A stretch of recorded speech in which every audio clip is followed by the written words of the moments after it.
All right, let's get to some NFL with Albert Breer. Albert, welcome. How are you? Good. How you doing, Mike? All right, let me start with this the mood of the NFL players. You know, we've heard so much about baseball, and we've heard a lot about the NFL. About the NFL players socially, just like we've heard about the NBA players socially. But how about the basketball, football players and their trepidation? As we've seen guys get sick, as we've seen Ezekiel Elliott, as we've seen teams get guys test positive. Is there Are they gung ho, or is there a lot of trepidation amidst the ranks? Yeah, I don't think that there's a ton of trepidation. I think there's an acceptance that there are going to be cases, and I think the curiosity right now is more how they're going to be handled when we get to the season. And what I mean by that is, if there's a guy who's asymptomatic and he tests positive, you have to shelve him for 2 weeks. You know, what happens to him then? Does he go on a list or a reserve list? And then you're able to use his roster spot. There are all kinds of logistical issues that, I mean, could affect guys down the line. Could mean more guys have an opportunity in the league because there's more roster churning because guys are getting sick. So, you know, I think most of the questions, you know, the players have and the coaches have right now are logistical. And then, of course, like how locker rooms are going to work, how meetings are going to work with the limits on the number of people that can be in those situations. So, you know, right now, I think that's really where the big questions are. They haven't talked money. The union and the league haven't talked money yet, so they haven't had a chance to fight over that quite yet. You know, and as far as just the risks, a lot of these guys have already been with their teammates, you know, so I think until they're faced with, you know, what the possibilities are when everyone's together in one place, you probably won't hear a ton from them. Albert, do you get the idea with the people you talk to that the league was completely behind Goodell's statement, or were there anybody who didn't like the statement, or was it pretty much uniformly throughout the league that everyone was behind the Goodell statement? Well, the owners knew it was coming. You know, when Roger said, and I believe that was on that Friday. It was a Friday, right? So. You know, the way that day worked, he had a regularly scheduled call with what's called the EOC, the Executive Operating Committee, and you know the owners were apprised, you know, of what he was going to do. It was pretty simple. He was going to say what the players told him to say, and so you know I think you know there was at very least an understanding of what the commissioner was going to do, and if he didn't have the owners, every single owner's blessing, he did have acknowledgement from them that, you know, go ahead and do this. Now, where it goes from here, I think Mike, is an intensely local issue. It's going to be less of a problem in places like New York and Philadelphia and Boston and San Francisco and L.A. Than it is in places like New Orleans and Dallas and Houston, and just the reality of it, you know, because ultimately, and this probably is the way it should be, a lot of this is going to come back to the kneeling and the potential for demonstrations in September. And you know, for teams in certain parts of the country, that's a problem not just with fans. It could be a problem with sponsors and everyone else. And so, you know, I'm sure, you know, if you ask owners in different parts of the country, they're going to give you a different take on what the commissioner did. But at the very least, it wasn't like he blindsided them. They knew it was coming. I hear two things about the NFL. One, that the NFL is still considering backing up the start of their season. And two, that they will only play 2 preseason games. Either one of those true? I think they're both in play.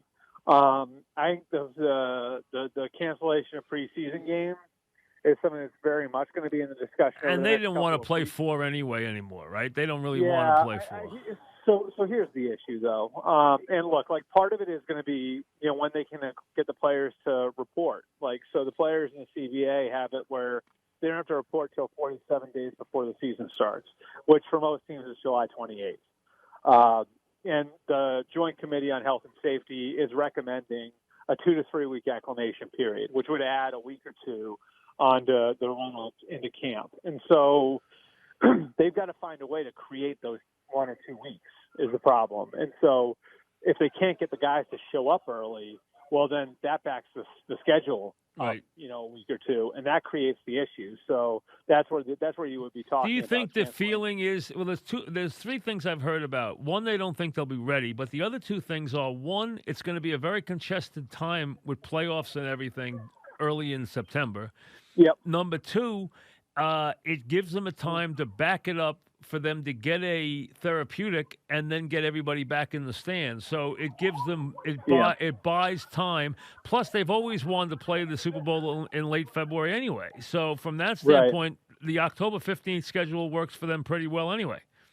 Well, here's what I can tell you. I've 100% heard. I know for a fact that there are teams that want the season backed up now. Like that would rather the league just bite the bullet right now and say we're starting October 1st or whatever that date is, right? They've got flexibility to move the Super Bowl back in February if they want to. October 27th, yep. To February 27th, yes. February 28th, yeah. So they whatever can do that Sunday is, February 27th, 28th, yeah. They've got the flexibility to do that. And so I think the point of a lot of these teams is, why don't we wait a month? We'll give our players time to get in shape. We'll give everybody a chance to get their house in order. We'll adjust the rules. And while all that's going on, by the way, Mike, we'll get a chance to see the NBA start back up. We'll get a chance to see the NHL start back up. We'll get a chance to watch what happens, some of the fallout from the European soccer leagues.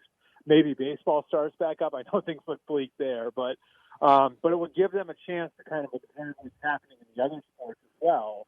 So not only would it buy time, for the science to catch up, it would also, create time for them to gather more information on what's working and what's not working in other sports. And so there are lots of teams that are for that. The problem is, for one reason or another, the league office has been vehemently against it. And I don't know exactly why, but I can tell you that the pushback has been almost absolute from the league office to some of the teams that, no, we're starting the season on time. That might be, a way of sending messages to sponsors and partners and advertisers that they're ready to go. But that's where the pushback is coming. It's not coming from other teams so much as it's coming from the league office. Talking with Albert Breer about the NFL. All right, two players. I'll give you the easy one first. Cam Newton. What team is Cam Newton going to wind up on? And is the fact that he can't get a examination, a thorough examination, a big reason why he hasn't been signed yet?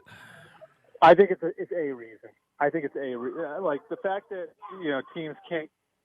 teams can't get have their doctor get his hands on Cam's right shoulder or left foot. It's definitely a factor. You can put out all the videos you want. I mean, Mike, this is about the stability in the knee and the stability in the foot and the stability in the shoulder. And so until you actually have your own doctors take a look at him, that remains a problem. As for where he lands, I think it's going to be a team that has something go wrong at quarterback. So you think he'll wait till somebody gets hurt? I think so, yeah. And I think I think right now he doesn't want to go, and I know he's told people this, he doesn't want to go somewhere and fight for a job. Where he's going to be in like this mentor type of role. But how about him going to fight for a job? He doesn't want to do that either, or that's I don't think it's so much fighting for a job as it is. Like he wants to have a reasonable path to starting and playing in 2021. And if he goes and commits somewhere now to going and playing a backup role, then that what you are then. Whereas if he waits, July, August, maybe Jacksonville, New England, or Denver, somebody looks at their quarterback situation 2 weeks in the camp and say, this isn't what we thought it was. Or, like you said, maybe somebody gets hurt. So, I think that he would like to go to a place where there's at least some pathway towards actually playing in 2020. And that's, a major reason why he, remains out there on the street and didn't take any of the chances that he might have had over the last couple of months. I'm talking with Albert Breer. This one, I said this a week ago. I will be absolutely stunned if Kaepernick is not on an NFL roster by Labor Day. I will be stunned. And the easiest place for him to go, where there's already open arms, is Seattle, but he won't play there. That's the only thing. He's going to be behind a great quarterback, so he'll never play there. He can go, stand on the sideline. And Pete Carroll's almost already welcomed him, but he's never going to play there. Does anybody know? Let's be honest. Kaepernick went from having no opportunities to probably having 10 opportunities now. The question is, what does Kaepernick want? Yeah, and that's a huge question, because, here's part of it. Part of it is, this has gone from being a PR problem for teams to potentially a PR win for some team, right? He's going to come out of this being a hero. There's no question right. about it, at least to a lot of people. Now, maybe not to everybody, and I don't think it will be to everybody. But the point is, everybody has done a lot of America has done an about-face on Kaepernick. The league has done an about-face on Kaepernick, and he's going to get a job. I will be stunned if he's not in the league this year. But here's what I'm saying, Mike, is that, if he views it as that, does he view that as patronizing, And that's a road you're going to have to go down. Yeah, I don't know. I don't know how he feels. I understand. So he thinks he's being given a job now, is what you're saying. Yeah. And then there's the other thing, which is, is he willing to go to a place on low money with a shot to make the roster? Because nobody knows what he is as a football player now, and nobody knows what he's going to wind up being as a football player if he gets into a camp on August 20th. Nobody knows. You know what I mean? He could be great, or he might have just completely lost it. And I don't think any, hour and a half workout is going to show us the answer to that. He needs to get to a camp, and we need to see it. And so, is he willing to go to a place and fight for a job? And, I think that I would love to see what becomes of him. He wasn't very good his last couple of years in the league. That's established. Right. But he's still got ability. And, I would love to see how this story plays out if he does get a chance to play. I think it could be a really positive story for the league. I think it could be a really positive story for some team, and one way or the other. I mean, we all remember what he was in 2012 and 2013, when we saw sort of this offensive revolution, all the college concepts coming to the NFL, he was the guy who was in the middle of that. And so, I'd love to see if there's a second chapter to that and if there's something left. And so, I think a lot of it's going to be, sort of based on what Kaepernick wants and whether or not some of the trust that was broken 40 years ago between the league and Kaepernick and between the teams, Kaepernick can be rebuilt. They always talk about the jinx of being the Madden cover, right? So Lamar Jackson, the day he's the cover, right, he trips over a jet ski, right? The same day. It wasn't even like an hour later, but forget that. How about Jackson? I wonder what the team thinks, and I wonder what the Titans think when Jackson comes out and basically says, I got to admit, we didn't take them seriously. What? It's a playoff team. You didn't take them seriously? Yeah, and I mean, look, and Lamar Jackson said it after the game too, right? And look, Lamar's handled himself great over his first couple of years in the league. This might be one he wants to take back, just because, and I don't think he meant it that way, because they were such a fake team for so much of the year that I think he looked at it like we didn't play our best. So, but hey, the other team had something to do with it. Yeah, the way it's going to come off, though, Mike, and you know this. Yep. Is the Titan? If you're on the Titans right now, you're looking at that and saying, "Wait a second! Yeah. We went in there in the middle of January and won a playoff game against a team that was 14-2 and whipped them." Right, and so if I'm Mike Vrabel, I'll tell you what I'm doing. I'm going out and printing what Lamar Jackson said 90 times and handing it out to every one of my players. Just shows you that there's a lot of immaturity still in Jackson. That's all, And it's just a little thing. And, it's something I think it's something he can grow past pretty quickly. But there's no question. I mean, if you look at that, I think the intention was we were a great team, and we we didn't we weren't at our best in that day. That's what he's trying to say. It comes out though as very much discrediting the other team that came in there and won a playoff game. And I'll tell you this, I have to admit, when Brady signed with the Bucs, I was like, all right, so be it. He found another team. He has made the Bucs look so legitimate already. It is unbelievable. I mean, he's almost transformed the team. I mean, it's amazing. I mean, I was like, incredibility. It's amazing how they just look like a different team now.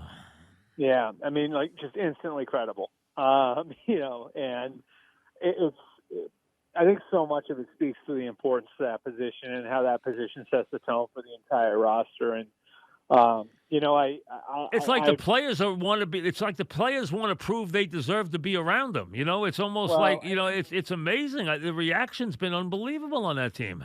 And we do have a comparison for it, right? Because if you go back to 2012 when Peyton Manning showed up in Denver, how much did the way people look at Demaryius Thomas change? When Emmanuel Sanders there, how did the way Emmanuel Sanders was looked at change? Aqib Talib's, he comes in as a free agent, he bounced around. Now all of a sudden he's a team leader. Really, what a quarterback can do, a quarterback can come in and just by force of will can just change the way an organization looks and change the way a lot of his teammates are looked. And so I'll tell you what, if I'm Mike Evans or I'm O.J. Howard or I'm Chris Godwin, I'm real fired up because I've got just an incredible opportunity right in front of me. I saw we're talking about Albert Breer. I saw that the Browns were negotiating a long-term contract with their troubled pass rusher, okay? And is that cleared up now? Have we gotten any resolution? Because I just felt like, how do we get to the bottom of his accusations, or do we just forget about him and just, you believe who you want to believe? That's a great question. I'm not sure where they're at on that because It was a pretty heavy accusation, and I know that they looked into it. I'm not sure where that stands right now, but they're giving him a big contract, right? They're talking about giving him a big contract. They're going to, and I think part of it for the Browns now is because Myles Garrett's a generational talent. He's a tremendous player, but he's got a bad temper, which maybe he'll calm down now. But I even understood the temper because a lot of defensive players have temper. But then to turn around after you don't say a word, and I went back and watched his interviews after the game, and the next day or 2 days later to come up with that ridiculous story and try to basically destroy a guy's life. I mean, that was unbelievable. You know what it is?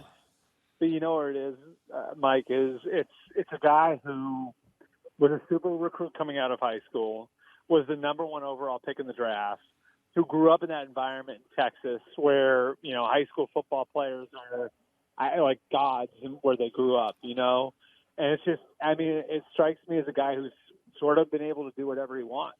You know what I mean? And has sort of had this sense of entitlement. So got caught in a tough spot and just sort of said whatever he needed to say to get out of it. And it's possible what he's claiming is legitimate. I don't buy know. it for a second because he would have said it after the game. But it doesn't look like. But the thing still looks like it's very much. And now in this climate, that's even worse. Yeah. And so we'll see what happens. It's interesting too, Mike, because when you talk about that, when you tie this to the contract negotiation, if you think about it, if you're the Browns right now, you are looking at a guy who's going to command, Khalil Mack, Aaron Donald. Right. And listen, he's a handful as a player. He really is.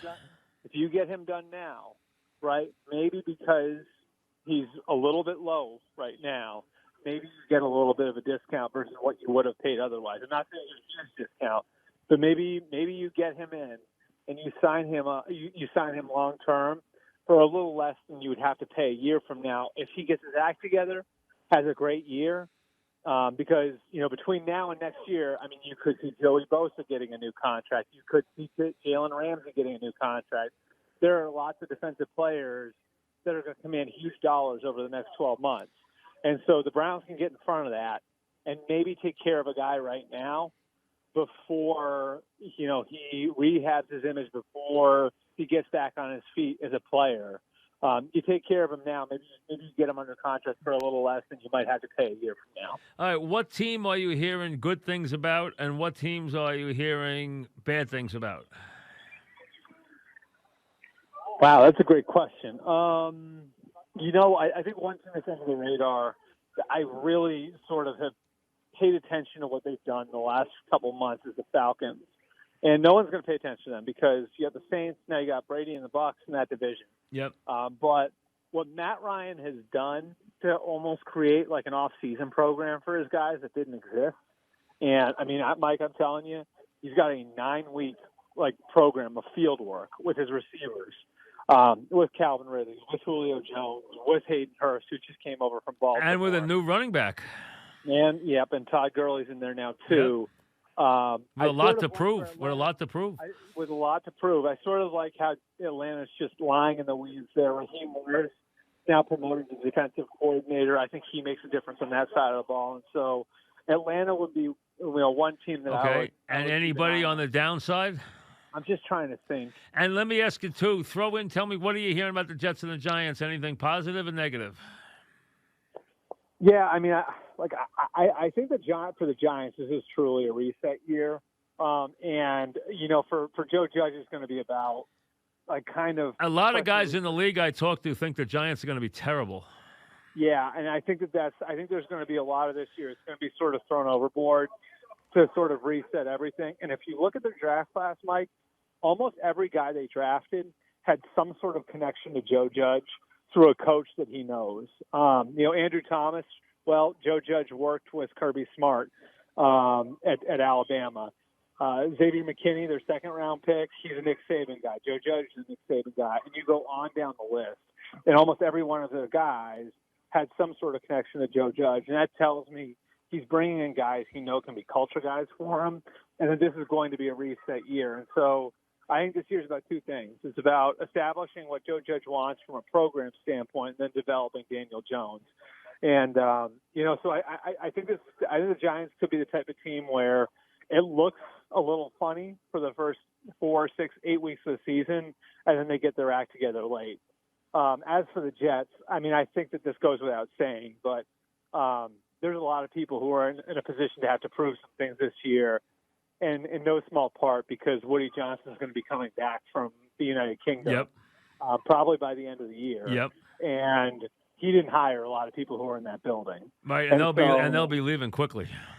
Yeah, and so I think that I think for the Jets, this is quietly a very, very important. And year they did a lot of people. strange things too, bringing in an old running back. I mean, they did some weird things. They didn't address certain positions. Did address the offensive line. Didn't address certain positions. Yeah. Brought in an old running back. I mean, they already had one. I mean, they're paying a ton of money to. So I think what you saw too, I mean, to some degree, is Joe Douglas, his acknowledgement in his first offseason that they're a ways off and that they don't need to be doing things that'll put them over the top now because they're still probably an offseason or two away from truly being able to contend. And so, I mean, look, Mike, I think in the AFC East, it's probably the Bills and the Patriots. The Dolphins, I think, are getting there. And I think the Jets, again, I think they're still about an off-season away. And if they don't show progress this year, we could see some changes. Who's the team that is going to be in front all year? Is it going to be Carolina that basically plays all kids and tries to get the number one pick and then runs? Trevor Lawrence. Yep. Or is it Jacksonville that guts it and tries to get Trevor Lawrence? I think Jacksonville is definitely in play. They drafted a couple of guys, and C.J. Henderson, and some people think Washington too, but I don't think Washington is going to be as bad as everybody thinks. Well, I mean, like in drafting like this, so you look at the Jaguars. They drafted Chase on. He's a little bit of a developmental pass rusher. They drafted Henderson, great athlete, was inconsistent a little bit at Florida, and so they've drafted some developmental guys. They hung on to the idea that Gardner Minshew maybe could be the long-term starting quarterback. And so it's not hard to see a scenario where, they're fighting tooth and nail for their first win, deep into the season, because there are a lot of things that they're going to have to work out. Well, you're looking at Jacksonville. Carolina could really be in position too. Carolina's roster is tough. I do have a belief that Matt Rule is going to make them competitive. That might not. He could play all kids this year though and get away with it. He could play a baby roster, play all first-year defensive players, and then basically go get his quarterback. Right, and you brought up the Redskins, and I think with them, I mean, look, their defensive line is going to be very good. They've got problems elsewhere on defense, and then on offense, they've got a lot of issues to work through. And so, I mean, they don't have a left tackle. Terry McLaurin, who's a fine player, is their number one receiver. And then at running back, it's Adrian Peterson, Darius Geis, who hasn't been able to stay healthy. And so I think you're going to see one or two things in Washington. Either Dwayne Haskins is really going to show himself as having the potential to be a franchise quarterback, or it doesn't work out that way, and maybe they are in contention for a top 2 or 3 pick when we get to December. Well, you got a guy who's going to be can't miss. He's going to be the highest. I mean, he's going to be the most coveted quarterback since John Elway. Yep. And he's got and look, like, he's not the only one either. That's the thing about this year is you got him, but you also have Justin Fields from Ohio State. Right, but this guy's on the highest level. This guy's got a Hall of Fame grade. He's got a Hall of Fame grade. This guy has got an incredible grade, no question about it. And I do think that it's possible we see some creative roster management in December among teams that are in contention for the first overall pick. But there will be a quarterback class for next year, at least early on, looks pretty promising to the point where everybody maybe wants the number 1 pick. The bad teams are going to want the number 1 pick when we get to December, but there are also some nice consolation prizes there. Well, listen, good job. Thanks for coming on. Appreciate it. We'll talk soon. Thank you, Albert, very much. All right. Thanks, Mike. All right. Albert Breer back after this.